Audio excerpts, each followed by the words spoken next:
ایک صحابی تھے حضرت عوف بن مالک رضی اللہ تعالیٰ عنہ، وہ فرماتے میرے گھر میں بڑی غربت آ گئی اور ساتھ یہ ہوا کہ میرا بیٹا بھی کفار نے قید کر لیا، تو میں بڑا پریشان ہو کے حضور کی بارگاہ میں حاضر ہوا۔ یا رسول اللہ صلی اللہ تعالیٰ علیہ وسلم، ایک تو غربت، اوپر سے بیٹا بھی قید کر لیا گیا ہے۔ کئی دفعہ نا دکھ آتے ہیں تو سارے کٹھے ہی آ جاتے ہیں، پریشانیاں آتی ہیں تو ساری کٹھی آ جاتی ہیں۔ تو عرض کرنے لگے یا رسول اللہ صلی اللہ تعالیٰ علیہ وسلم، ایک تو غریبی ہے، حالات ایسے ہیں، اوپر سے بیٹے کو کفار نے اغوا کر لیا۔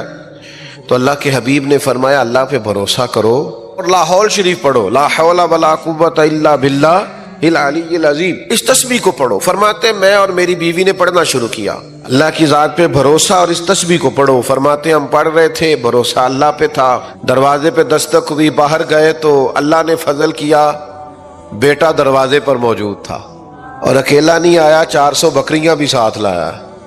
تو اس سے پوچھا بھئی یہ کہاں سے آئیں؟ تو وہ کہنے لگے جہاں مجھے باندھ رکھا تھا انہوں نے، وہ لوگ سو گئے تھے، میں نے تھوڑی جدوجہد کی، میرے ہاتھ کھل گئے اور میں باہر نکلا تو یہ بکریاں تھیں، میں 7 بکریاں بھی لے آیا۔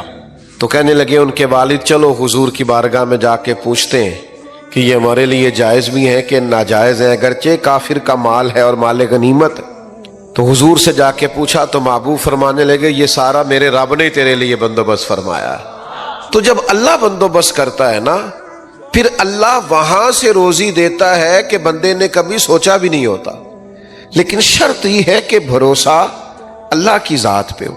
جب بھروسہ اللہ کی ذات پہ ہوتا ہے پھر بندہ دھوکے سے مال کٹھا نہیں کرتا، فراڈ نہیں کرتا، کسی کو لوٹتا نہیں، کسی کا گھر نہیں اجاڑتا۔